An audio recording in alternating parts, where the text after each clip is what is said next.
Moto are proud sponsors of Commentary Corner. Located at 5 Lisburn Road, Moira, the former Motor Shocks building, this is the place to go for something different. Only open 2 hours a week to the public, Wednesday 6pm till 8pm. Everyone is very welcome to drop in and check out the weekly change in stock, ranging from mopeds to fireblades. Davey from Moto is looking for all types of motorbikes, vintage, classic, sports bikes, to damaged end-of-life bikes for dismantling. Also job lots of bike spares. Top cash prices paid, in particular looking for good, clean road bikes of any age. Moto is proud to support many racers on the roads and the short circuits.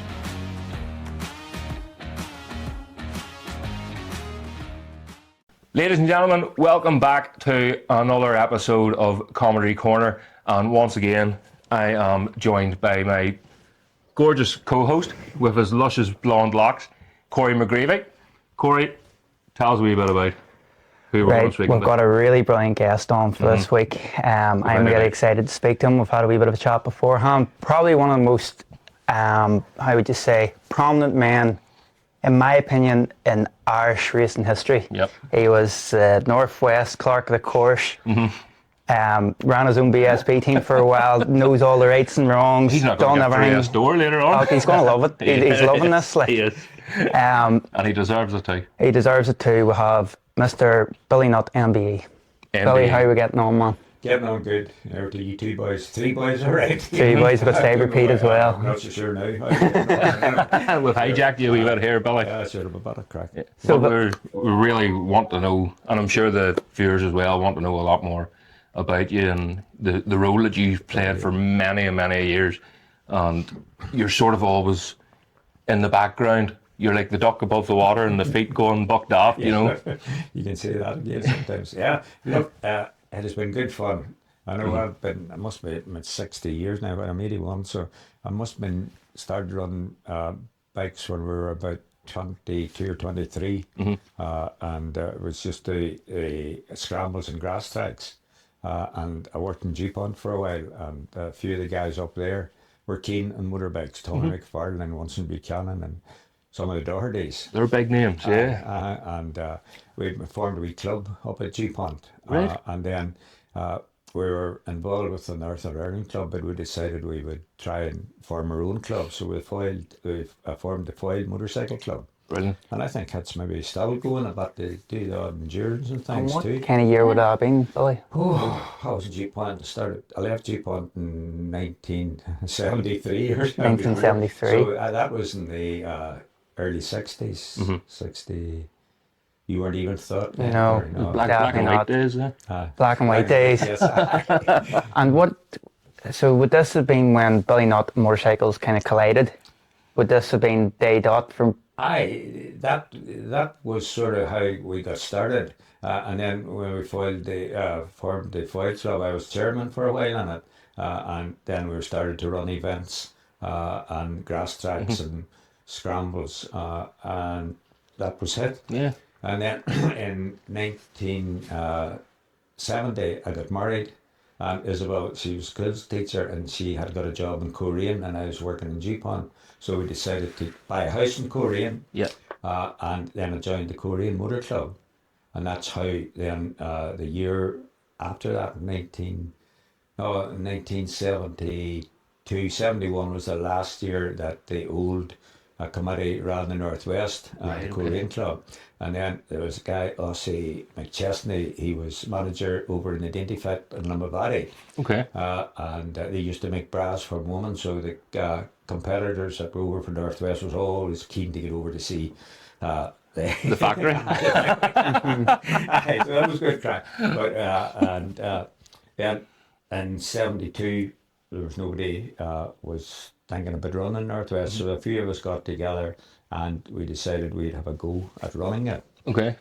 But 72 was also the start of the Troubles, and we were called to a meeting up in Belfast and the government, and we were advised no racing, so unfortunately that was our first year, so we had to go do as we were told for a change. And that was it. So 1973 was the first race that I actually ran. 72 with the regulations and everything out for it, but it never happened. So, and the rest is history. The rest is history, and you done that right up to 2000 was Clark the course. So there's a lot of changes there. I wasn't Clark the coach all the time. I done race secretary for quite a while, and then Tom Steele from my Antrim club came along, and there was a fella in the club, Jackie Smith. He did Clark the course for a while, and Tom did Clark the course, and then I did it. Then I can't just remember when I started, but I did it for a fair few years. You've done it for a fair few years, so there's obviously a lot of changes from when you first kind of got involved in organising the Northwest till practically you ended in the early 2000s. Obviously you had your Coca-Cola sponsorship, you had a lot of brilliant races, some of probably the most prominent races and the most kind of what's still being heard today was in that era of the Billy Nutt, if you know what I mean. The Billy Nutt era. The Billy Nutt era. You hear that. You hear that a lot. We do hear that a lot, even in kind of short circuit times. Even what we'll get into the champions stuff. Your name is always attached to good things in this country. Hopefully. What was the kind of the biggest changes from you seeing at the start from the end with the Northwest? Because everyone knows the Northwest is this massive spectacle. We all see the old road race in Ireland, where you see 100,000, a genuine 100,000 people, where you're going around up past the railway and there's people banked.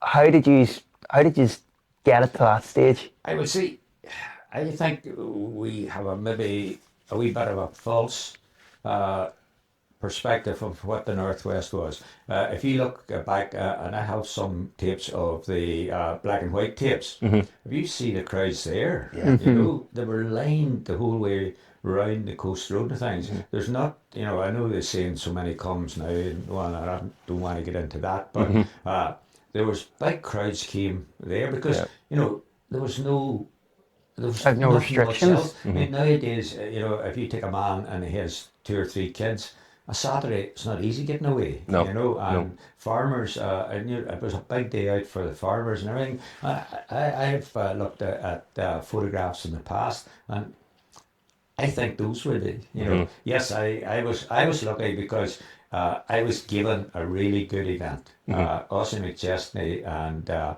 Bill Stewart and Bertie Anderson.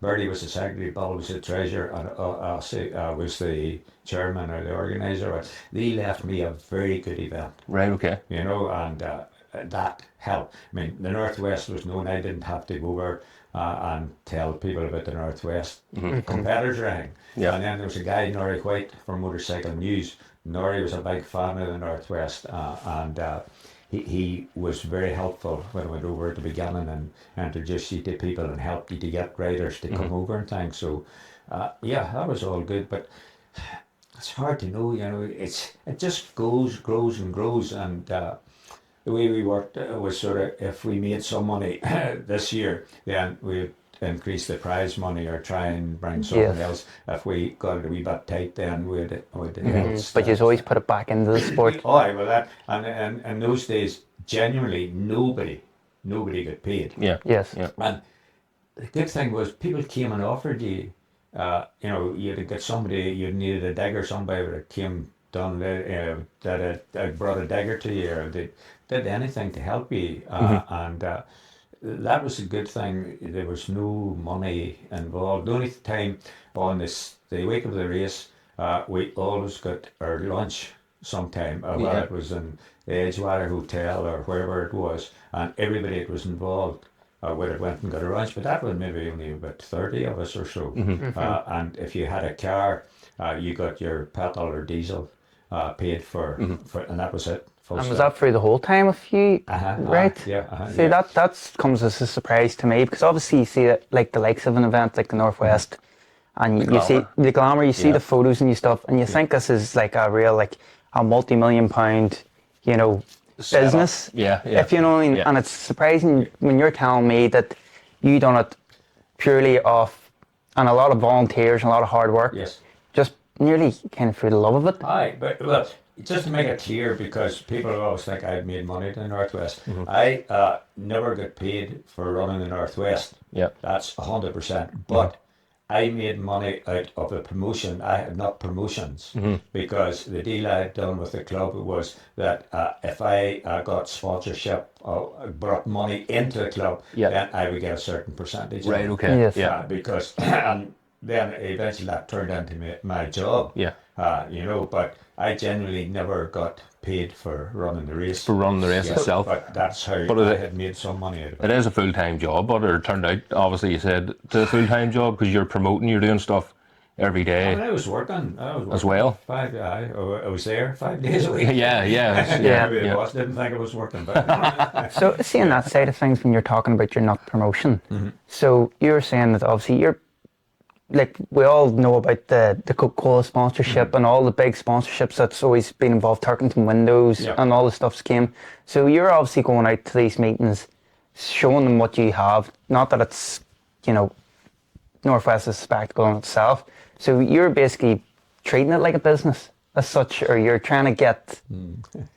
that's strange. You know, see, for example, in Northwest sponsorship, there was a guy at a promotion, I can't remember his name, down in Hollywood, and he asked me, he says, look, we've a client here that would be very interested in getting involved with you at the Northwest. Would you be interested? I said, sure we would. And yes, I went up to him just one day and he said, look, this is not just lively, can't remember what I said the name now, but they're very keen to get involved and this is what they're offering. Yeah. You know, and sort of, there was no question. Yeah. And then Jonathan Gates appeared from Coca-Cola. Yeah. And that was it.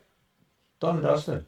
Just like that. Just like that. See, most of our sponsorships in those days came Turkington and Trevor. Yes. I mean, Trevor came down, and in those days, Trevor was sort of a marked man, you know, he had a policeman, police guard, security, and we had went into the lodge, or it was the Bowhill at the time, and had a bite to eat and done a deal, and that was Yeah. it. You know, So it was nearly quite informal that way, like it was and more a the same gentleman's with the- agreement. The same with the TV companies. Yeah. We did have a bit of a conversation between BBC and ITV, and BBC was likely would have got it, but they were to TT and they were to let me know, and I sort of got fed up and I said, oh, right, let's go with ETV, and that was basically how that came. So there was never, we were lucky, people wanted to help. I mean, Jimmy Moran from Moran's down in Portrush came along, and he had a credit card, or not the credit card machines, but the machines, you know, the slot machines and things. Oh, Yes. You know, and then another two guys that sometimes be forgot about is the Hutchison brothers, Norman and Alan. Oh, yeah. See, at a time, if it hadn't been for them coming in, because they're local guys, you know, so they weren't putting in thousands of pounds, but they did a whole lot behind the scenes. You know, they were the first to build the grandstands for us and things like that. And you know, CP still kicking about, and they came on just at a very crucial time, and then Coca-Cola followed them. So and then we had the steel company as well for a while. Again, there was never, it wasn't a hard sell, you know.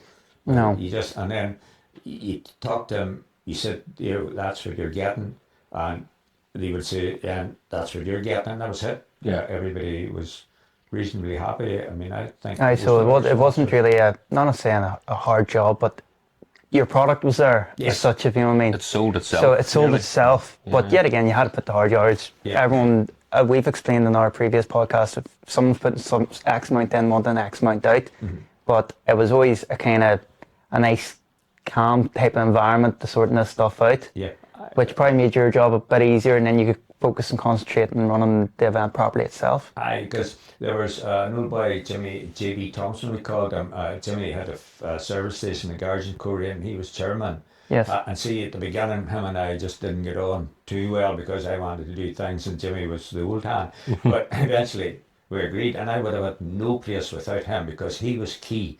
Because he was the kind of boy, could have talked to anybody, made a joke, I could have everybody been all around Jimmy, and then I could have went and talked to the people that I wanted. Right, and needed okay. to talk to, because later days I really missed him because there was nobody there to entertain To everybody, distract. and it then became a bit more work. But Yeah. no, Jimmy was brilliant. He was an old character. Gift of the gab. Huh? Gift of the gab. Aye, but I remember he raced carts, you know. Right, okay. They raced down at the port, and one night he was down. Apparently, right, as far as I know, it's true. He didn't have a very good night. So when he was coming over the river Ban, he stopped me through the cart. And I well believe, no kidding, I well believe that. Brilliant. You know, so look, it was all quite good fun. You know, yes, racing serious when, you know, as you well know, but there was some good days, some good crack at it. Yeah. And on the flip side then, Billy, what would have been the biggest struggle in terms of organising? Was there any did you ever face any real backlash? Did you ever have to overcome any controversies in your time? No, I was pretty lucky. In so much, yes, we had, you know, people killed, and the worst, you know, one of the worst was 79 when Tom and Frank and the young fella from Scotland. And that was tough going. And I thought long and hard whether I wanted to be involved in that. But we never had much hassle. You know, people. There was two types of people around the area. Was people who loved the Northwest, and their families were down. They were barbecuing. They were having a really good day or week out. And then there was other people who just didn't want to see it, so they Went elsewhere. covered off and maybe let the house out and got a pound or Yeah. two. So, and there was never. So it kind of worked itself out. Yeah, the Ulster Grand Prix was much harder work. I was going to say, and it has been through right up until it finished. Aye, They had issues as with. far as residents and things. No, down here, as I say, the two types: the ones who couldn't wait for it to come, and ones who couldn't wait to see it. I But see, cool. You never give much bother, you know. Yeah. And Brilliant. what about the Ulster Grand Prix then? Obviously, you had the Northwest 200, and you're like a dominant person, like everyone.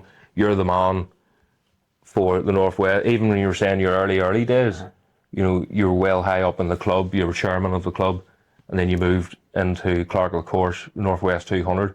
The Ulster Grand Prix, was that again the same thing?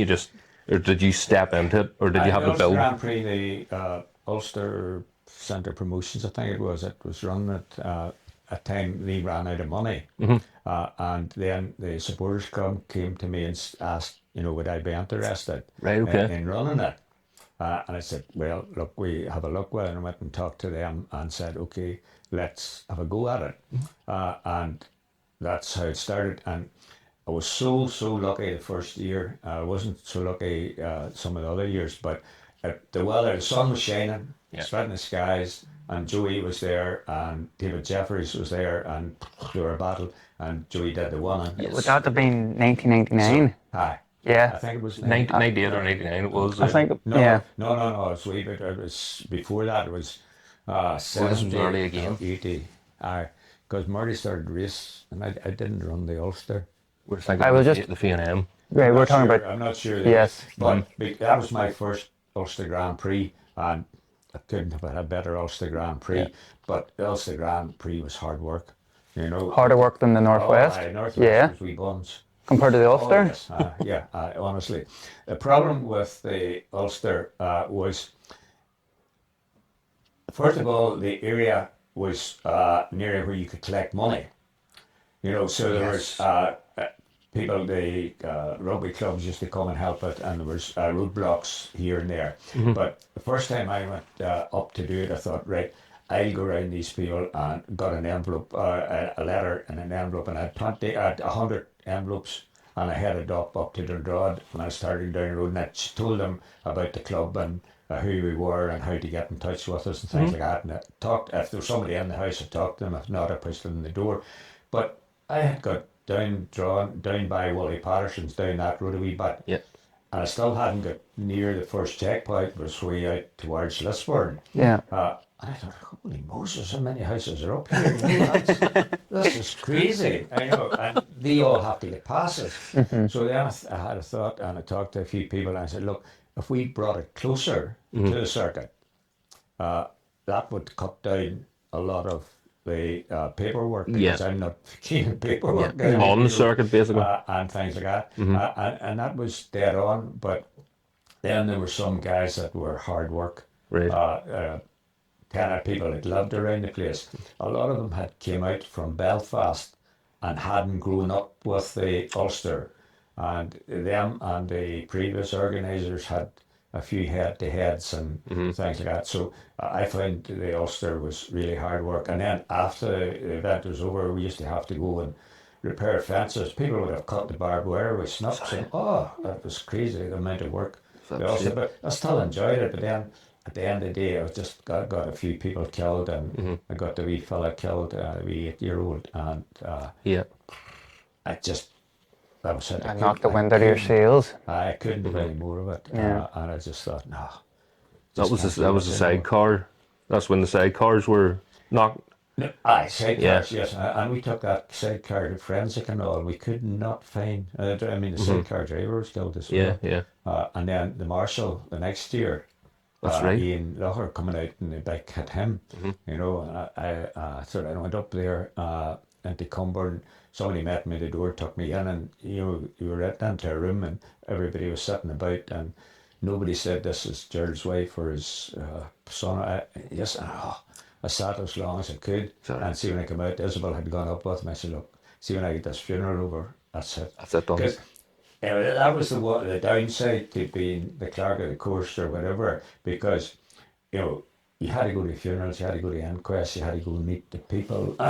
You were very overexposed to it.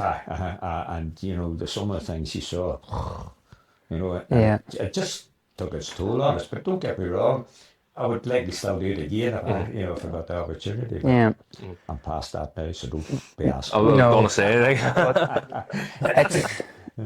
I'm sure you've seen in recent news, there's talks of the Ulster coming back in 2027. They've got a bit of funding from the government.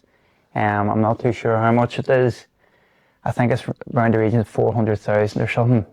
In your opinion, and in your kind of years of obviously managing and knowing how these events run, do you think it's realistic for the likes of like the MCA or a club, all being it hasn't run in 7, 8 years, maybe 6 or 7 years? So obviously life goes on itself. The circuit is just a road at the moment. There's infrastructure built around it, and all the fencing, and a long question short. In your opinion, do you think it's going to be achievable? An honest answer, and I would like to see Ulster back, because Ulster, and people will tell you Ulster is a much better road race than what the Northwest is. Yeah. The Northwest 3 states and that's it, where the Ulster is a proper road race course and things like that. But honestly, and at 400,000 is only a drop in the ocean, because nobody is going to do it for nothing, that's for sure. And where you would get the people that you need to run it, the amount of work is unbelievable. Yeah. And that was my day. And most of the club members have dispersed now as well. And sure, you go to any club nowadays and they have a handful of people and that's it. Realistically, I can't see it. I hope I'm wrong, but realistically, I can't see it. The amount of work that would take to get that thing up and running would be unbelievable. And just going off that, so we know a rough figure of kind of what the government's given. In your heyday, do you roughly remember how much the likes of Ulster or the Northwest cost to run per year? Yeah, I can tell you, the first year we ran it was less than £5,000, £4,090 honestly. Is that right? Yeah. And I had a fella that was chief mechanic for Hislop with McAlee, and I used to give me dog's abuse because I offered him a £5 starting money. And that's silly. That was, they were getting £10. Yeah. £20. And that would have been 73. That was 73. So what would have wage been, a week's wage in 73? Well, when I worked in G Point, I started off there about 26 quid a week. What is it? 26 quid a week. See, be first, if someone cheap offered me a one, favour, big money. the race now, I'd take it. What's that? Oh, yeah. Someone offered me a favour, the race would be grateful. Never mind 50 years ago. I know. You know, So, and that's why it's hard. I don't know, I think it's going a full circle. yes. You know? Yeah. Aye, it so nearly that is, was yeah. in 73, under 5 grand, Yeah. got the Northwest up and going. And Obviously, I think I know I'm not 100% because I never even looked too much because treasures and that was their jobs. We just get figures there in the year. But I think I'd been around maybe 500, 600 thousand when I and that was 25 years ago. Yeah. You know, so So you could maybe double that now. that's what I'm saying. Yeah. £1 million. For a weekend. For a week's race. For a week. But Yeah. obviously, there's a lot of logistics that we don't see. There's a lot, there's a lot. A day's racing just isn't a day's racing. No, like, it's not, so no. that's where the money's in field. Like, That's where I fell into the commentary side of things, and I'm seeing it a lot more now. You do. See, as a rider, you're so lucky. yeah. You No, don't we know half of what's understand going that. on. Like, Yeah. I mean, you just turn up and ride and go home. Yeah. And that was the other thing from my point of view. Spectators came and they enjoyed the race and they went home. Some of them bought programs, some of them didn't, which was one of the gripes I had, you know, because the most programs ever we sold in the Northwest was 13,000 one year. Wow. And that's it. And there's supposed to be 100,000 people. Yeah. You know, 100,000 is well over exaggerating because from a gallery now, they're not selling a lot more. If they're selling that. see, that's where I don't want to. Obviously, you hear this every year on the BBC that there's 100,000 people at the Northwest. Like, there is a lot of people still go to it. Oh, yes. But yeah. there, in my own opinion, and from what I see, it physically can't have that amount of people. For the one is the amount of restrictions, which is there for a reason. It's trying to, there's risk assessments happening all the time, trying to make the whole thing safer for everyone. But for the amount of, just square feet of viewing, you physically couldn't do it. can't, Like, no. But realistically, would there be 30, 40,000? I know. Yeah. I was Maybe. thinking about 30 maybe, because going back to when you were saying about the photograph, the railway lines and the spectators, absolutely, you couldn't see. It was absolutely plastered. There's a photograph. That photograph, was it Robert Dunlop maybe on the Norton? Aye. And the train was coming past. Yeah, fantastic. Yeah, the crowd's still standing On the sides. I have the exact same photograph, only it's me. We were talking about the BM on the way up the road. Me going underneath the bridge on the BMW, and there's the train. And the photographer that took that photo said to me he hasn't seen that from the Norton days. And it was, and there was nobody. but that was about to say the crowds isn't there. The people, well, they're not allowed to stand that there. whole corner. I mean, that whole banquet, we used to have that. That's right. Yeah. And Wilson Buchanan, the Temple Club, used to come and do that for us, collect money at it, Brilliant. And see that place, it was, man. And then the campsite was the other thing. It was some fun. See, that's something you don't hear as well. Is that right? Oh, yes, Why are the right place down? Because people are riding. Just Come on. so many people. You hone. No, with the campsite, we had first one up at Mather's Cross. We got a field there, and then we moved down to Portrush, which wasn't a good field. Blair's Caravan, Davy Lockhart gave Yes. us a few years, but no, it was the Yeah. right squads were there trying to keep order. That's what you hear. But that was part of it.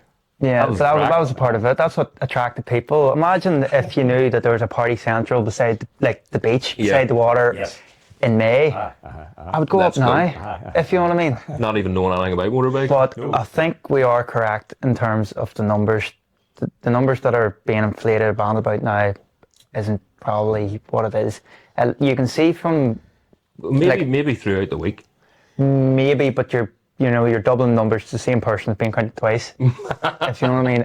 I believe, you go to the paddock on a race day, and there's a wee swarm of people, obviously, trying to get behind Stephen Watson and see their face on TV. You have a bit of that. Yeah.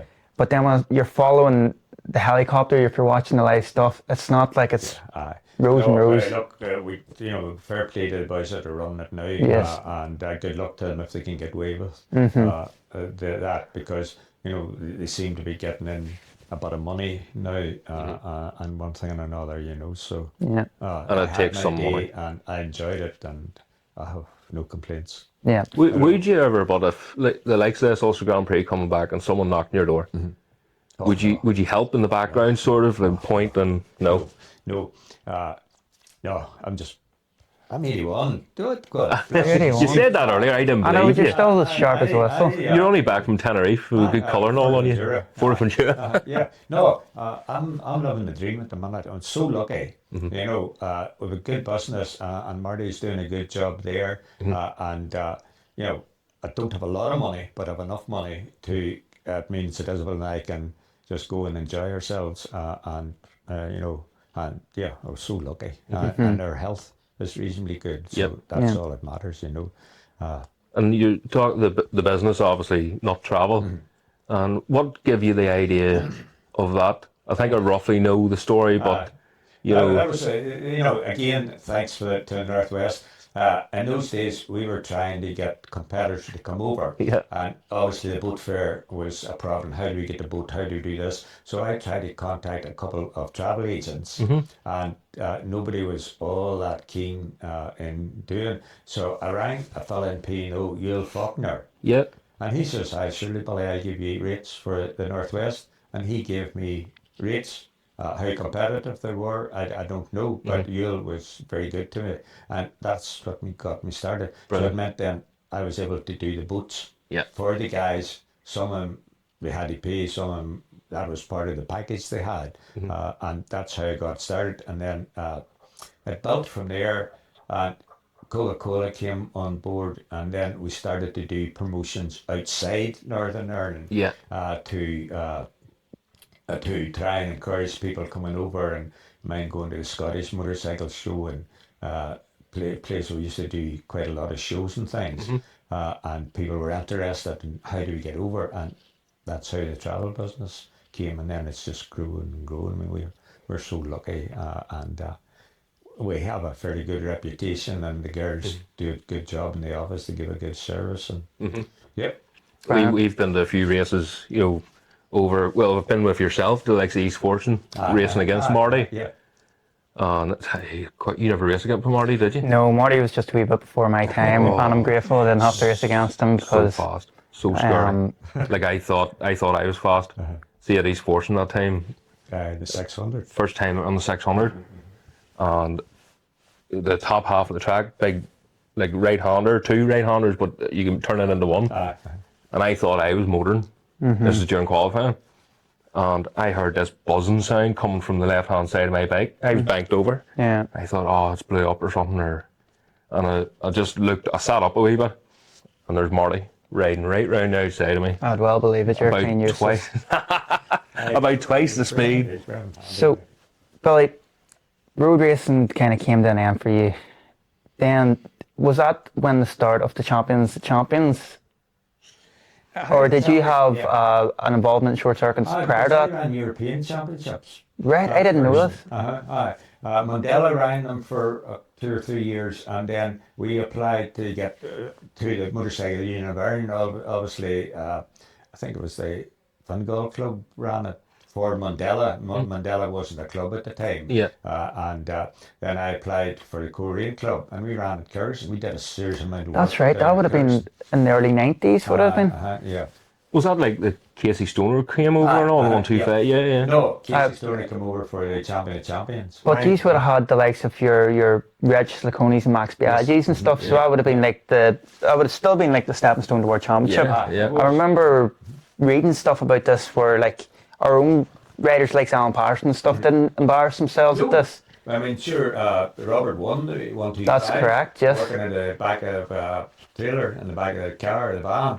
And he blew all the Italians. I mean, the Italians were there, and the Spanish, and all the federations were there, and they came as a team. And from my point of view, brilliant, because you dealt with nobody other than their Right. So it would have been the Team Italia's type stuff, exactly. and they would have been out. sort of thing. Yes. Brilliant. No, and you'd seen the setup we had, and we moved the start down to the far end. Yes. Down there, and Right. yeah. Coming out of the chicane. Aye, you know that hard part down at between Debtors That's and right. Colonial 1 and Yep, 2. that's Right. right. Yeah, we the start. I remember finish line Yes. was down there. My dad talking about that whenever Trevor was racing. Yeah. He was talking about the Aye, the so you chicane remember was the different chicane, then. Yeah. and the finish line was there. See, that's a So- core accolade in itself to get a European, Yeah, because that's Like, the country at the moment can't get a BSB race, and you were bringing European. These were guys who are going to be world champions. They were. They were. Did You would have been like, I remember reading the likes of your Regis Saconis and stuff. Yeah. Your team Yamaha France's and bits and pieces coming over.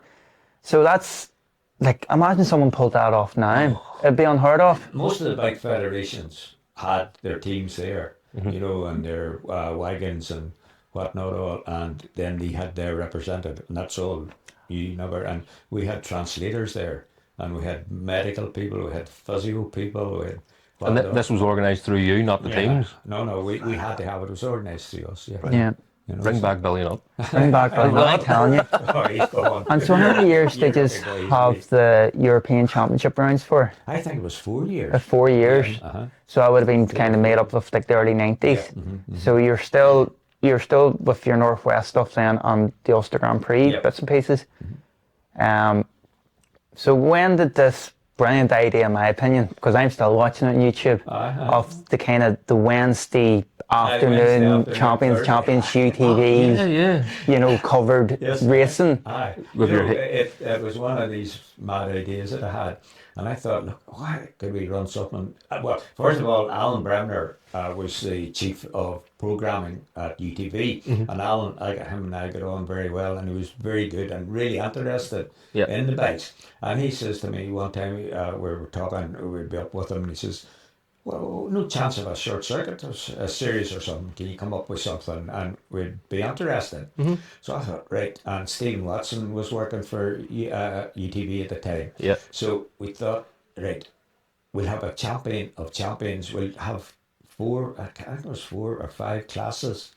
And at the end of the 2 nights, or at the end of the series, there was 4 weekends. Yes. And the winner of each class will go to head on a handicap basis. Right. And here, Richard Agnew came into his own. Richard worked out all the handicaps, and that was No, it wouldn't have been easy. no. I mean, Richard just didn't get a lot of thanks for that, but I appreciate it. Yeah. He worked out the handicaps, and on the last evening, the Thursday evening, we had the race of champions. And the 5 riders set off, I think it was 5 or 4, set off at different times. And obviously the 125s were away, and then the 2 whatever. And then that first boy over the line got the money. Yeah. See, because I only know that purely off YouTube, if you know what I mean? Yeah. And this series ran about 10 years before even YouTube was about. Yeah. And it's still commanding thousands of views, which equals that it was a brilliant idea, especially for its time. You watch the coverage and the whole back of Kirkuson, there was boys overlooking the barbed wire fence. It was lined. It was, People climbing. in my mind, it's the most perfect championship for the summertime. Yeah. It was like the But Regal and what made it was the TV company. Of course. First of all, they gave me a decent sum of money to run the thing. And secondly, because they were television writers, people were wanting to get their names on the bikes, wanted to help. And the writers could, because I'm not sure, but I don't think we charged an entry fee. sorry. But, you know, we collected money at the gates and Yeah. things like that. And that was a really... And that's when racing short circuit wise was very healthy in this country. So you would have had your Mike Swans, Rodney McCurdy's, even the young Lavertys, Michael. Michael was there, and Eugene, because Marty, the year Marty won it, he just beat Eugene and no more. Yes. Because Eugene had been out of chicane at the bottom before ever Marty got into it, and the big set, I think it was a 750. It was all actually just the pair to the line. There was very little in it. Nothing at all. But and Hilton Hanks was up. Hilton Hanks, yes. Because Marty and Hilton used to have some good There's bikes. He's a pilot. Yes. Good 250. Marty, was this before you've done Grand Prix? You've ran this. Before the Europeans. Yeah. Aye, so Marty, he would have. Marty, no, I think it was a 750. Mitchell Smith 750 we rode. Uh-huh. I think it was. You know. So see, I would like to get into obviously Marty and the runabout and stuff, but just before we do that, I'll just have a couple of questions on just. I think it'd be a good time to ask this, but this from all the good, all the good stories and bits and pieces that you were telling us there. From what you see from road racing and short circuit racing in this country at the moment, what state do you think racing is in? Do I need to answer that? I think it was always a problem. Clubs working together. It just don't happen. And it still isn't happening because, you know, you have your own event and you concentrate on that and get it run, and that's yours for, you know, the year or whatever. And there was never no coming together of the clubs to work together. But I wanted to try at a time to put together a committee of maybe 4 or 5 people, a clerk of the course, a race secretary, a sort of a chief marshal. For all events? All run, but you ran your event, but these guys came along, Ran the whole championship. but these guys run it, and you were talking to the same guy, you're talking to the same clerk of the course, you had the same stewards, and that, but you know, you never. Does democracy not work in running a good event? Sorry. Tell me where democracy is working at the moment. Nowhere really. No. So that answers its own question. That's sort of tapering on BSB, the way they run it as well. Aye, well, that's where they're the most successful. That's where I would love to have seen it go, but no, there's no way. No, a committee of 3 and 2 staying at home, in my opinion, is the only thing that works. Yeah. Yeah. Well, that's You know, but it's a proven kind of product in itself. You know what I mean? Too many chefs and all that. Yeah. Aye, and you know, you get people who comes up with, you know, meetings upon meetings, and they talk, and but nobody ever does anything. I know.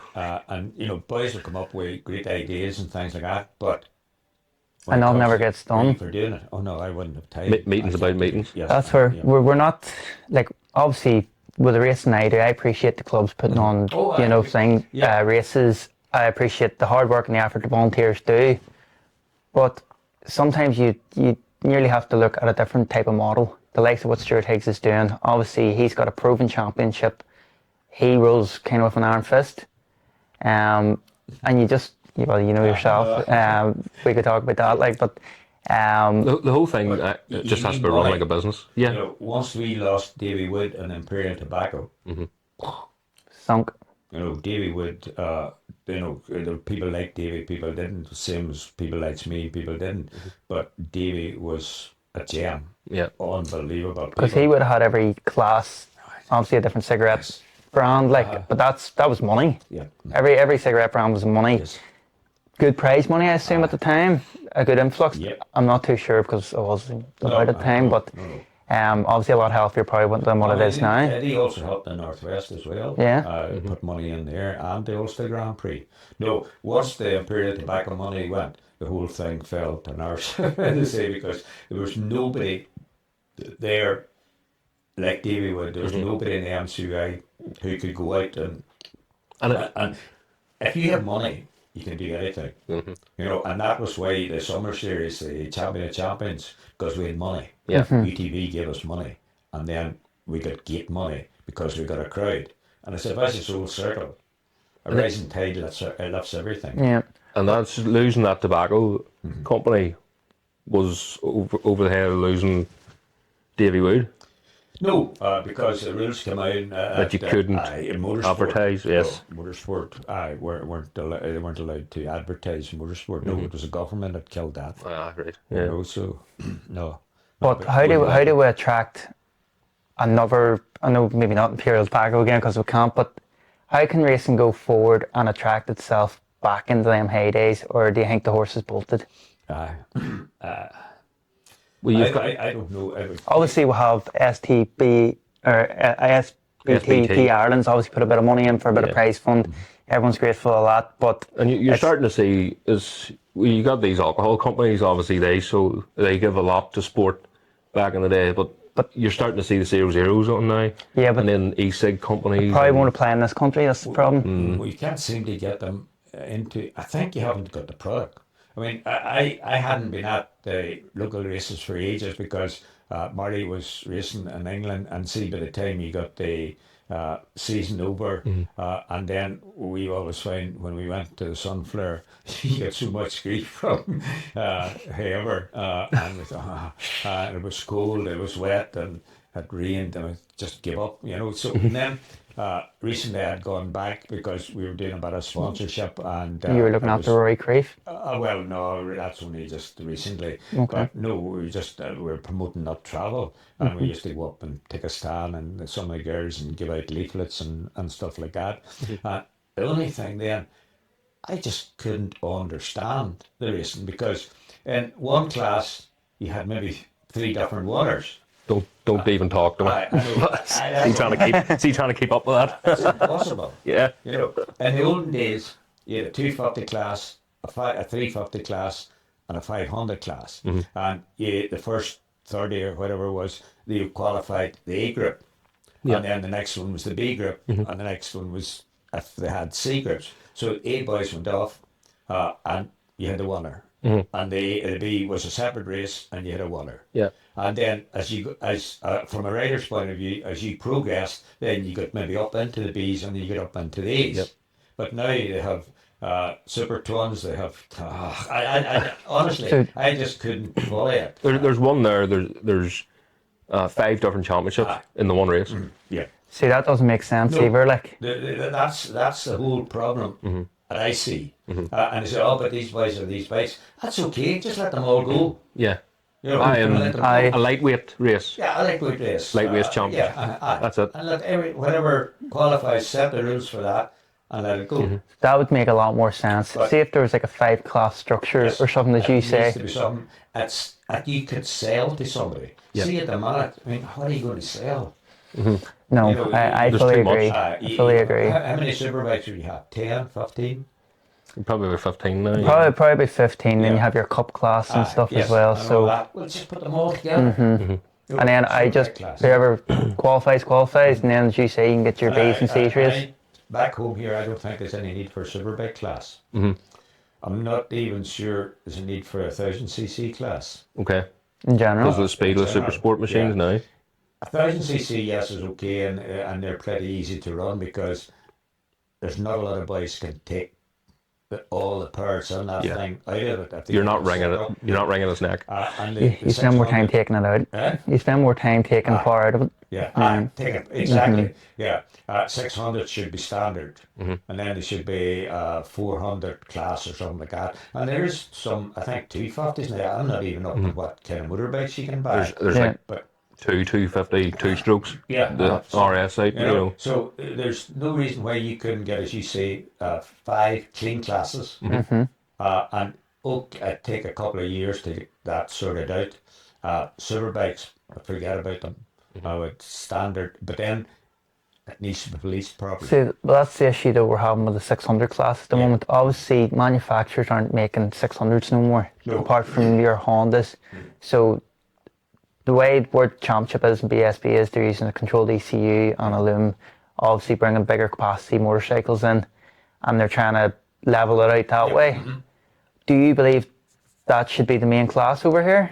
Or, like, obviously, there's still manufacturers making superbikes, Yes. and people still want that 200 brake type racing. You could maybe run stock, couldn't you? But then sometimes the stock machines are more wicked.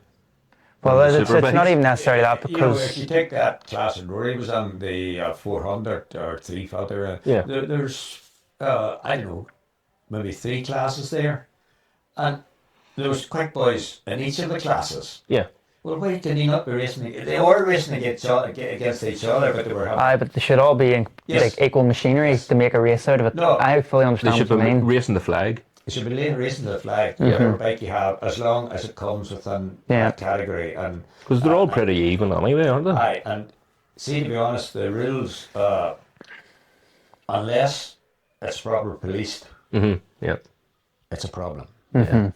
And I mean, even in the olden days, the 350s, and the conrods and the Oh, yeah. crank pans and whatnot. Proper racing, proper race bikes. You know, Yeah. but no, it would need to be really, really streamlined, because if you're going to get a lot of money, you need something that's neat and tidy to present to somebody. Yeah. And that's where BSP, they have the money, they have the contacts, and they've built it up over the years. And I mean, that's a big, big business. And again, the competitors aren't all that well treated from what I hear. You know, I'm involved in that end of it. But But it's a proven structure, as you say. They have their classes. There's no madness every year. They don't have, you know, 3 classes in one class and all that stuff. I fully agree with you in that. I believe that, you know, whether we'll have a superbike class, a 600 class, a twins class, and a junior class, and that's it. Yeah. You know what I mean? And we all get, you know, a decent qualifying and 2 long races, or a long race we need to spend over a Friday, Saturday, and make it more like probably the most proven kind of weekend in Irish racing over here is like the Classic Festival. Yeah. You know what I mean? Because they make it a spectacle. Yep. If you know what I mean, where we need to get racing over here looking like that. But it's Because promoted. yes, it's promoted, correct. That's the whole thing. Because sorry for Marty, Marty's young fella, Harry, is doing mountain biking, and they were down at the Gap down at Wicklow, and McCormick, Brian, and James Halligan were there. You know, so Marty and them made up that whole team, those boys. But Marty says you want to see a presentation there. Really? Big screens, and they had 4 cameras on the tracks, and they were sending it back to the screen. Brilliant. Big screen. Yeah. And then they had a prize given against the first 3 competitors up there, and then they had a firework display and all after it. Marty says you want to see the way that's promoted. Brilliant. Well, that's sort of The promoting. To be fair to Philip and Robin. they do a fantastic job there. But they promote it. They've got some. But that's back to the as well. Sorry for interrupting. Yep. Back to them 2 guys are the answer for. So it's not that there's, you know, that club's doing that club. That's their event per year. Yes. I work for Phillips. I know the amount of work he does for that. If you know what I mean. So they're from the event ends. Next 2 weeks, they're still having meetings about the following year. they were having a meeting last weekend. They're having a meeting last weekend, and they're treating it, as we say, nearly like a business. Yes. And that's only for one event. It has It to be. has to be. 100%. It has to make money, because that was always, it always seemed to be a stigma about, you know, people said, oh, I'm making money out of racing. But if you don't make money, Why are you in doing the it? Northwest in the olden days, you know, we had to make money or we couldn't keep going. To make it work for the next year. For making work, so we could put more money into the prize money. It's the same nowadays. It has to work. You would better wait 6 events like the Classic Festival as were ones we have, you know, and it needs to be promoted. And it proved what Philip and Robin do it. God, Professor Robin, not forgive me. I'd be alright. Oh, he will now. He will. Hey, Rob. He'll have a good laugh about it. Robin out in Fort of Endure that day. Oh, right, okay. Yeah. He's forever hauled in. He's a wild man. Like he's some colour these days. Like it's wild. That's sunbeds too. I know. They put on, you know, and to make sure they're promoted and all, and things like that. Sure, some of the events you wouldn't know they were on. I don't know. Well, I work along with them, so would do the live stream. You know yourself, Billy. You'll be up with me a few times, but is to like sort of spread awareness of. There was a couple there. They were Brazilian. They came over to the Tandragee, never seen the race before, never knew about road racing, and they had to make it their life dream or their life goal to see a road race, and they went to the Tandragee. They just downed it up. They knew where it was then. They found out. And So do you think that we were probably talking more predominantly like short circuit stuff there for making it a track. Do you think the same applies for road racing? Because they have the same problem with like, you know, the classes and stuff, or do you think they're still living off the spectacle point of view that you can sit in the hedge and there's a motorbike going by at 140 mile an hour? Yeah, that seems to be That's their selling point. But since they started to do these packages, it's a good job. I think they're making the mistake that if you turn up on a Saturday, they'll still let you in. yeah, So from what I gather, and again, I'm not involved, but people tell me now that there's not so many people buying packages because with the weather, you buy your package. Unsure. It's But, unpredictable. aye, but now you can turn up and you'll still get in. You pay at the gate just Aye, but then that spoils it for because then everybody. people are seeming to be buying the packages, and I mean, you take the Cookstown seem to have. Yeah, I don't know how done this year, but the first year they did, I know they did very well. I think they're near maxed out on their VIP packages already. And Armoy seems to be going well, but Armoy has a real good group of supporters, Yeah. workers. Seems to have a strong following as well. They You know what I mean? have, aye, they have, yeah. Workers, not turner-uppers. No, Yes. workers. Yeah. Aye, no, they have, yeah. Yeah. So, They always run a brilliant race. You can see it was forced to them really through COVID that they had to start bringing these packages out. I think Cookstown was the first. Kirsten was the first because, he even went against the centre, fair play to them, and they decided they wanted to run the race. And, the guys dug their heels in and went, and it was, from what I gather, pretty successful. It worked. Yeah. It worked well. Yeah. And there's obviously Armoy coming off the back of that. Yes. And, But as you say, if you're going to, if I could buy a ticket now or wait until the day to make sure the weather's okay, Yeah, exactly. But if they put their foot down with that side of things, no, you need a ticket to get in and you have to pre-order it. Yeah. But then, you say, well, if 100 people turn up at the gate on a Saturday morning. Are you going to refuse them? Yes. Yeah. But I think if they did stuck to it, maybe it would pay off in the long run. People get used to die. I mean, if you go to a concert, you buy the ticket when they're on sale, and that's it. Yeah. Well, Whether it rains or not. Yeah. And people are happy enough with that.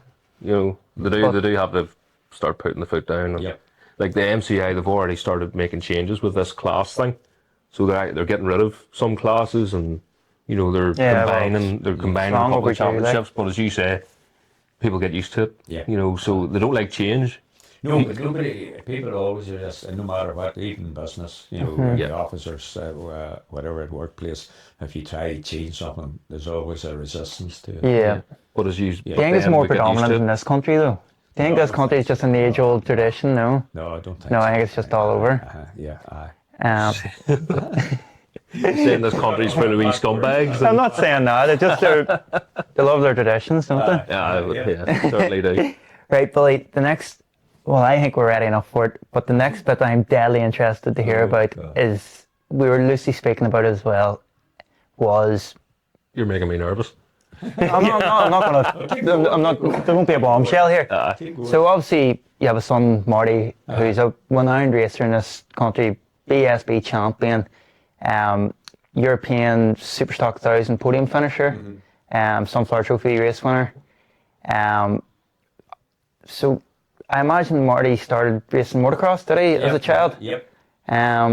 Can you tell us a wee bit about that? Marty raced motocross. Obviously, I raced grass tracks and scrambles in my day, and then obviously Marty wanted to ever go, and that's where we did scrambles, motocross in those days, and he was reasonably handy at that. But then he fell in with bad company, Trevor Scott and those boys, and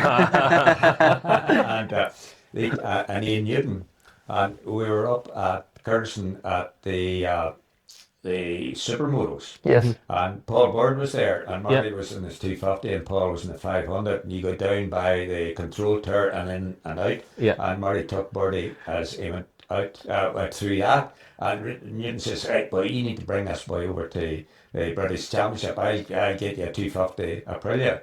Yes. So is this the Aprilia RSs? So that would have been like a challenge. That was how. Yes. And then we were able to use that over here in the 400 class. Correct. So Newton said he would get us sorted with an Aprilia. Now, knowing Ian, we still had to pay for it. Yeah. But, that was brilliant. And then Trevor Scott. Trevor was brilliant. Trevor came on board, and Trevor's a smart guy, and he looked after the bike and whatnot all, and we enjoyed that. And the first year, good. The second year, we were running for the championship on the last day. Yeah. And Mark Newell, He was a British Superbike winner. Yes. And Marty, and there was about 3 or 4 of them in it, and come down Foggy S's into the last lap. Marty was third, but in good position. But there's a wee Scottish buddy and he came down in below Marty and sort of put Marty off. But Marty went down into the loop. Yeah. And really, the red must was down. And as he came out of the loop, she spun and off. Up he went. So that was £10,000 down the drain. Oh. That's what they were giving. That would have been the prize money then. Yeah. They were given a new Aprilia as a That's prize. right. And That's all right. That's what it was worth. And so, what year would that have been? If just keep the timeline right. You keep asking. I'm always fascinated with dates. He loves dates. He loves dates. I do. I like it. I date. They do my head in. So I does would he. say that was about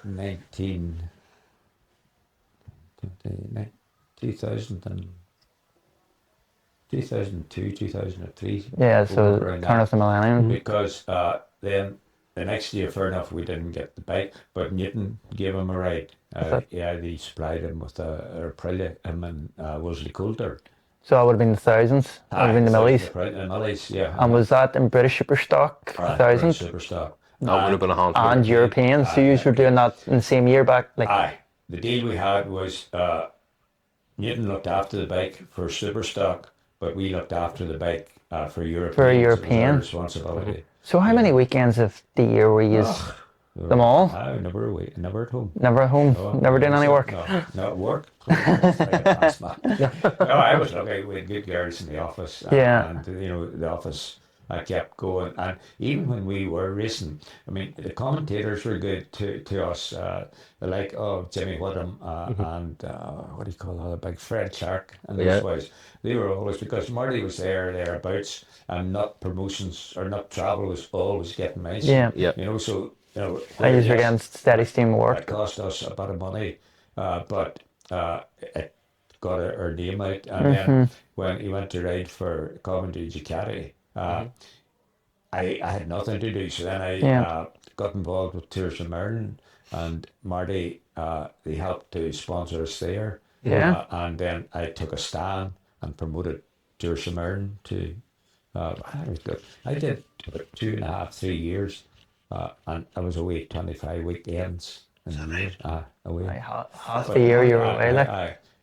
But Marty was racing. But see, the Ricky and the Coventry Ducati, he was absolutely brilliant. If we'd had him 10 years earlier, Is that right? we could have. Marty You could have changed it. Yeah. So that was when he was doing the Ducati Cup stuff later on. Yes. But at the start, so you were doing British Superstock We 1000. did, first of all, we did the 250 Aprilias. 250 Aprilias, And then we went to Superstock. Superstock, and did you do that for a couple of years? I would do that for a few years, Yeah. And then he rode for Russell Russell Seabury and the Hondas. Okay. He rode for him for a year or two, and then the second year, I think Russell. Was that a yellow Honda?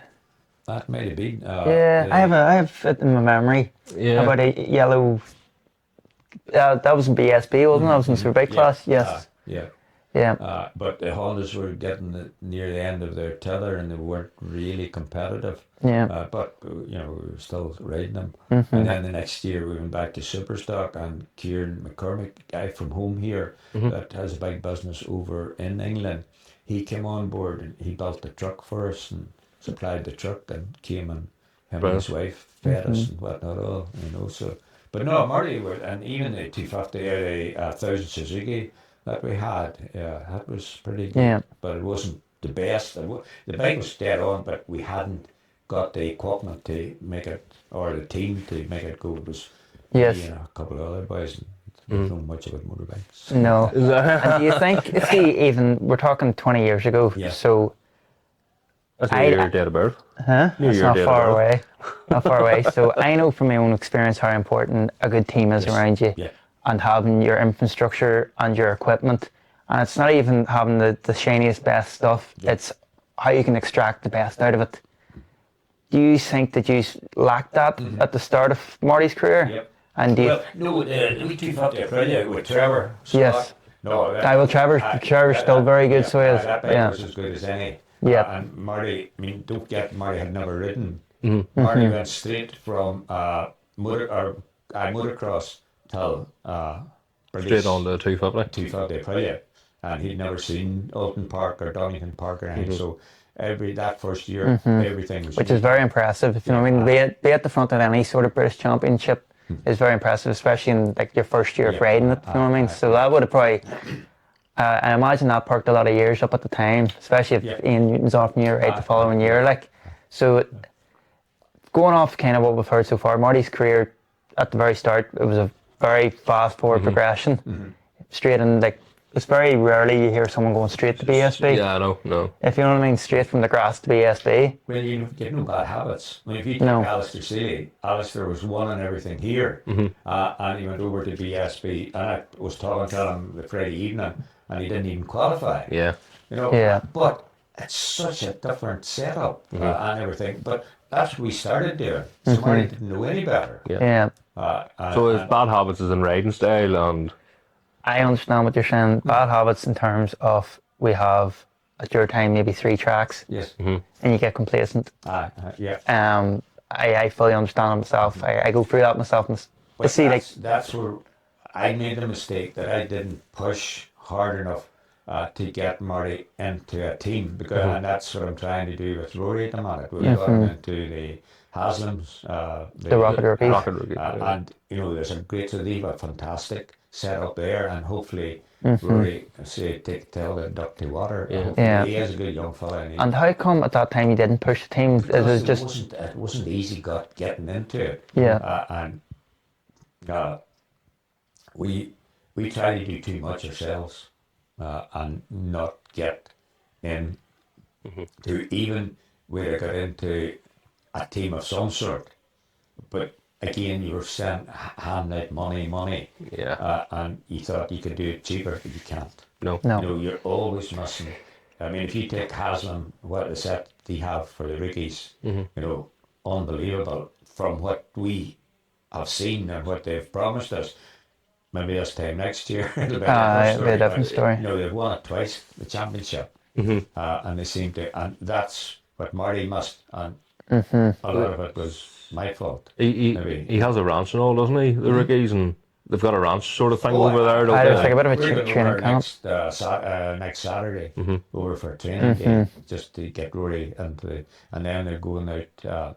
Haslam, they take the bikes out to Spain, not their bikes, their own, for their own, and then you fly out and do your riding and fly home again. Yeah. Obviously, costs money, you pay for it, but but at least there's the steps in place to do that now. And I mean, there's a stepping stone. Rory can go as far as he wants to wherever, because Haslams have that there. They've been, I mean, Ron has been. Leon has been, you know, so it's all there in place, and we've got Rory in the middle of it. So hopefully, I think Rory will, because he's really conscientious, and I think I switched on kid, like. Yeah, yes. Especially at that age, that's where you do your most absorbing, if you know what I mean. He baffles me with all the stuff he comes out with. But that's not how it's just a kid, typical kid. You said there, you mentioned, it surprised me a wee bit. I was talking over you, and I apologise, but just whenever you said it was your fault, you don't blame yourself for. I sort of blame myself that I could maybe did it different and gave Marty a better opportunity. But could it have been better, or does everything happen for a reason? Everything happens for a reason, but if I could have got Marty into a setup that with Rory in at the minute, and looking at the opportunities and the people that would be around him, you know, that's what we were missing. You know, if you take Haslams, everybody knows Ron and Leon, and they know what they do. They have the good connections. They've been to World Superbikes, GPs, and everything. And there's a path there for Rory to go down, where Marty never did have that path. We were just trying to do the best. You know, I'm not saying it didn't work. There wasn't really anything like that, but sure there wasn't back then. Which was a problem. I know that there has been a few teams and a few setups like that in the past that have tried and failed. If you know what I mean. So you're obviously, I understand where you're coming from, because at the time you're probably a bit dubious. You're probably going into these teams, they're out looking X amount of money, and we're not talking about a couple of quid here. We're talking thousands, thousands, and it's only getting more as well. Like, so you don't want to be handing over 50 grand to a team for them to blow it. Marty Nut to get, at least you know what you have with your money, if you know what I mean. Happened once, and then that caused me grief, because we had to pull out of it and move somewhere else. I don't like pulling out of it, but we were getting nowhere, and we were told that, to get Marty out of that, or he's I going to get stopped the hurt, rot. Right, okay. and things like that. So, With a certain team. Right. yeah, and that just, the bikes just were, oh God, they were hard. Yeah. And on the face of it, they should have been good bikes, but they weren't. Was this the stock days? The stock I'm not days? saying no more. No, nothing more. Because, the guy that, still, but he tried his best, but Aye. But it wasn't working. It wasn't happening. There would be a lot of cases we don't even see, where there's obviously a lot of families have put a lot of money into a certain team, and it's not what they expect, if you know what I mean. Remortgaging That's- houses and everything, and scary it's- sometimes. You always think the grass is greener. Sometimes going to a team or going something like that. I really hope it works well for Rory as well. But I understand what you done at the start, where you were, at least if you ran your own team, you had your own control, and you weren't worrying that someone's going to take it away from you. Or you had a big bill at the end of it. A big bill or something unnecessary. Yeah, but you knew what you had, and you paid, paid each week or whatever, and you knew where you were standing. Yeah. It is really hard work going to the British, and you need to get the support, because locally, if you take young Swan, look, the time it has taken him to get where he is now, and now he seems to have got a bit of structure about him. I don't know, I'm only looking outside in. Young, they won the 600 championship, fella from Donegal. Rhys Irwin. Rhys Irwin, yeah. I mean, he started off with Trevor. Scott. No, yeah, that's right. And he got in. Ben Wilson's a good lad. And, Michael from Gear. Yes. They're a solid team. Have been there, have done it, and I was so pleased to see them winning. Yeah. These guys have stuck to it. Yes. They have been doing it for years, and they've been able. Now, I'm sure there's plenty of Scott well, don't you? Plenty of sacrifices and yes. plenty There's a lot money of spun. So I don't have to explain to you, Billy, but a lot of these guys have had like a lot of shit rounds at BSB, if you know what I mean. It's bouncing back from that. It's keeping the grind, and at the end it does pay off, if you know what I mean. But it's that struggle, it's keeping your momentum and keeping the motivation to keep going. It's hard, and I mean the 1000cc class, I suppose, is maybe the most competitive, but it's also the most affordable out of all of them. 600s is worse than Superbike. checkbook racing. We did the 600 on the Yamaha, and see, a set of valves was £1,600. I know. And you should have. We didn't, because McElnea had did our engines before, and then we went to Raceway to get there, because McElnea's was a solid engine, but it just didn't have the speed, and Raceway's had the speed, but it didn't have the reliability, because we weren't. Yeah. We should have been sending the head away. We should have had two heads. Yeah. Right? One away, one back. It's near like the two-stroke days then, just stripping them all down. They were hard to fother. Yeah, especially the R6. I know the Kev Stevenson engines. What are they, titanium valves or? No, so basically, as far as I remember, because when I was racing for Martrain, we used his engines, but I think you give him a brand new engine. Don't quote me on this, but I think you get £10,000 and you get a quick engine back. Oh, right, okay. So, and obviously, you need a couple of them in a year, like. Yeah. So no, it's just being in the right place at the right time. And we missed out a couple of times on that. Yeah. Marty being in the right place at the time he got Hislop Superbikes. We were in the right place, but unfortunately crashed. And that was him out for nearly the season, and even when he went back again, he was still slow at getting up to where he had been. Yeah, You know, yeah. because obviously at Yeah, coming back. at comebacks, you know what it's like coming back. It takes a wee bit of time to get up to Takes a bit of speed. time. For the But brain no, to get up to Marty, I speed. mean, Marty did us proud, well proud of him Oh, for aye. what he did. Yeah. And I mean, that Sunflower one, he'd won the 6 races that day if I hadn't pulled him in. You know what? We'd had won the Sunflower and the first Superbike, and then the second Superbike, he was going out, and they threatened rain, but they put out, I think they held up a wet board. Right, And we okay. were in slicks because we thought, you know, slick. And then it did start to rain, and I thought, look, we've won 5 races. Oh, I do not want Marty to be coming off and getting hurt Yeah. at the end of the Yeah. season and things. So I pulled him in, Yeah. and then it dried up. Oh, no. And I'm not saying he could win much. Marshall and Neil won it, you know, but he might have won it. Yeah. Yeah. And that was 6. I don't think anybody's ever done 6. But then he might have came off and got hurt. You know, because I was thinking of Brian Reid at the Northwest. Brian had won the 250 class, the Northwest, now Yeah. next time come off, and we think, Yeah. but look, it is what it is. We're happy to get That's actually a good question. We need to find out about that. Has anyone ever won 6 races in a day? at the short circuit. At short circuits? It's Or at Sunflower? I Yeah. doubt it, like. hard going. It'd be hard going. I don't We know. nearly had 6 at Mandela one year too. Yeah. That's even harder going.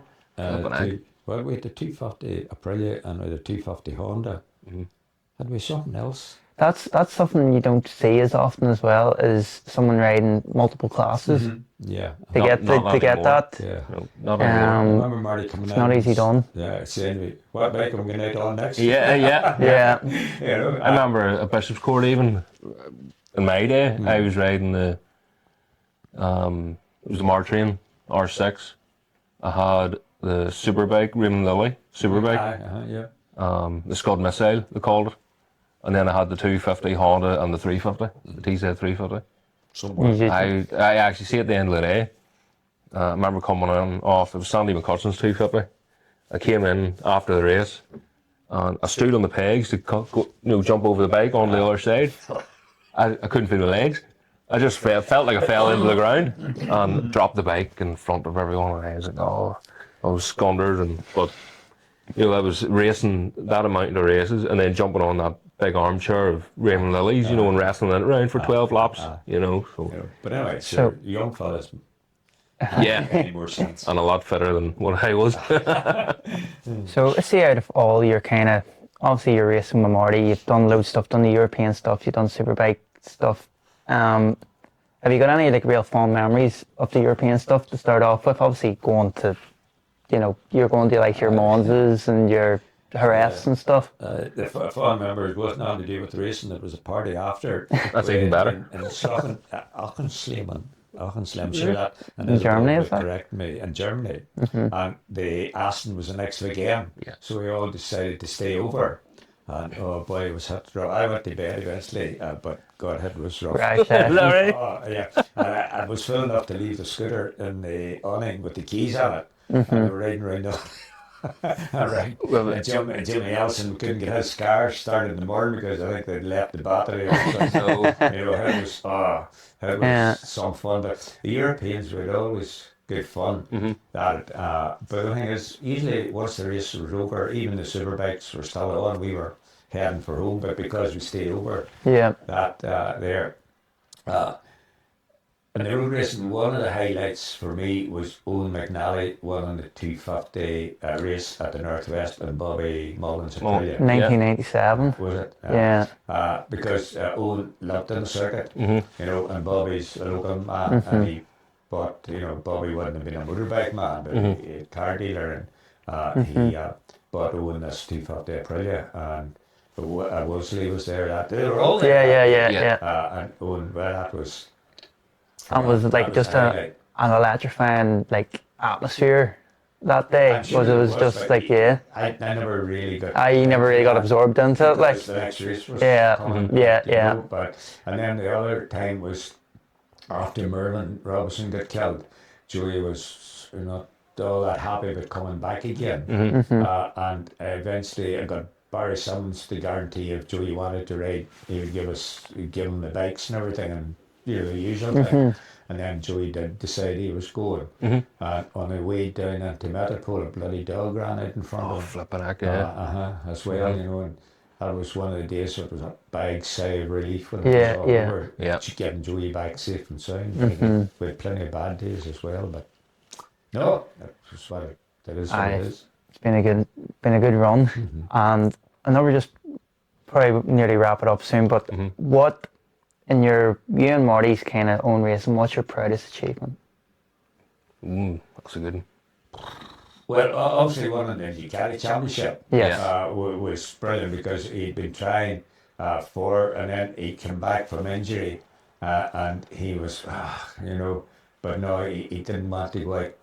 Just quit. It's something nice to have is Yes, that just a yeah. British title, and they don't give them away. No, Like they don't give away. you have to work for them. Like, He and fought that's for that, all right, so that's one thing that Marty will always have. It's like he'll be Marty and British or Marty not British champion. And winning the champions was good. Yeah. I actually felt sorry for Eugene, but it Yeah. was fair. It wasn't things like that, So, but no, just winning was Just winning.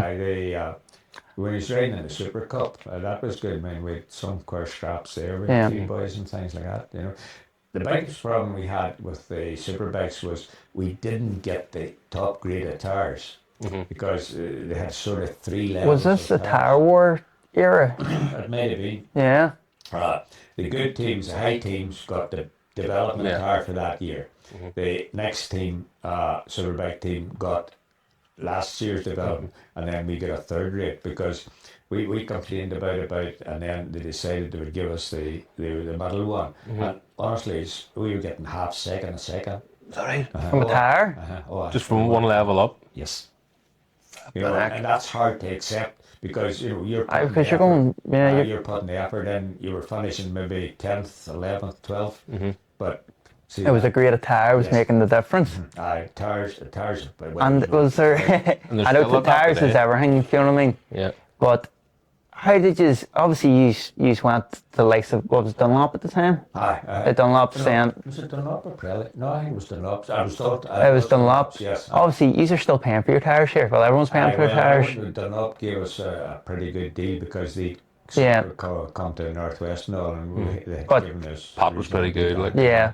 But if you're getting a good deal on shit tires, would you prefer to pay for good tires? You know what I mean? Like, how do you even? Is it just?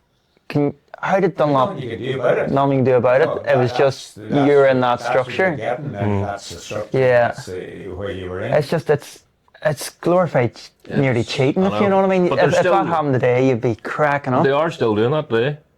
There's In what different form? levels of tires. Is there? Well, from maybe 2019, 2018. Really? I think it's Ulster kind of Grand fairly. Prix. I thought And yes, I know where you're coming from. There's like a There's different band of like tires for like John centres. McGuinness. John McGuinness gets a different compound than what I would have. I was lucky enough with Dunlop that I got some of the. Well, sometimes I was the guinea pig. Go out and test this. yeah. But it was a really good compound tire, and they'd have told me that's the tire John gets. We couldn't believe the difference when they gave us the second grade tire instead Yeah. of the third grade. Mm-hmm. There was. What was the first grade like? There was time in it. Yeah. And then you spending all that money too. And That's then when you spend everything you got, and you're being held back by something as that. Yeah. You know what I mean? But that's. that's you had to do the cup to get up. Yes. The next stage. So it's a full circle. So you feel like everything's holding you back and everyone's against you nearly. You just didn't think that way. You just went on. You had to keep done going. the best you can. Yeah. And the only thing is when you come back home and you finish 15th, 10th, 12th, whatever, not much use. But to understand. The one good thing when Marty was doing the 250, we had Ian Duffus and David Jeffers in it. Yeah. And Marty was beating them quite often. Yeah. And that was good publicity for us. Yeah, because it showed the gauge when they were over here. Yes. But then, because they gauged them as road racers over here, and they were top men. Yeah. But in the super bikes, it was different. In the Super Cup, you were still only, if you got up to the 10th, you were going very seldom. Yeah, Some yeah. of them, it's usually around the 15th mark you'd have got to. But that's what it was, and we were more than happy to get that. Yeah. But It was so close. It's no mean feat as well. Like, Back now. no, Marty did really. You know, and, there is a lot of people appreciated that Marty was a very good rider, and but Marty would have nothing of it. You know, yeah. Oh, he's so laid back. So laid back. Like I was talking earlier about that time went to East Fortune. Like, we didn't even know you were there. No, You know, until he rockets past, and I'm like, oh no, not again. no, yeah, that was good. We enjoyed that. And then I don't know what happened in the Hislop because they drew the numbers out of the hats and things, you know, and Marty was very near the back. Sorry. But he was coming through. He finished third. Yeah. But he was going in the first lap. There was somebody went down in front of him, took him way out or something. But he came through. And he was out in the spud fields. That's right. Yeah. But no, that was quite. And then we went over and seen Concord. Right. That's across the road, isn't it? Yeah, I've heard about that. Fantastic piece of kit. But it sits us away and the whole thing. See, there's talks about coming back. Concord, Is that right? Again, yeah. Strange that it's in a shed across the field in fucking arsehole nowhere in Scotland, isn't it? Literally, yeah. That's bizarre. Brilliant. Right. I have one more question. I don't know about you. We've talked about this before. We're going to ask all our guests the same question at the very end to get us going. Out of all, I guess so. to get our To get us out, so you can kick us out the door. so out of all, obviously you've met thousands of people throughout racing and all kind of series and road racing and stuff. Who's the biggest live wire, Billy? Who's the biggest nutbag? Nutbag. Who's the biggest nutbag? Come on, you know that without me telling you. Who? Come on. Oh, come on, don't, it's not my answer, it's your answer. Who are you working for? Bob McConnell. Philip is still a live wire. Yeah. That's what you asked me. Yes. Philip is, I have a lot of time for Philip. Boy, does he try hard. And see when he was riding in the British Superbike, Philip always fought hard to get the best of stuff, and he always had pretty good stuff. But it's a nightmare trying to get him, you know. It's a nightmare to work for. The shows, the shows and things, you know, you never could get him to meetings and the time, you never could, but Philip, Philip's the biggest live wire. I can't wait to tell him Brilliant. one tomorrow. Like. Well, you don't have to tell him, this will be out soon. Yeah. Just let him watch it. Have you any other questions? there's a lot of good riders, but Philip was just that. You know, he just goes. Yeah. He's still the same. I still the same. He'd still come down the stairs, seeing any Monday, and he'd be coming out. He'd be like singing, you know, Christian hymns and stuff, just being mental, just all this stuff. Really? May Lord be with you, Corey. What? It's all like satire stuff. Like, Yeah. but I Too many still Tic Tacs, maybe. too many of something, too many hits in the head. But listen, Billy, thank you very much for your time. Yeah. I've really enjoyed this. I don't know Thanks about very you, much. Yeah. and hope to see you soon. Man. Thank you, boy. Absolute gentleman. All right. You want a cup of coffee? Brilliant.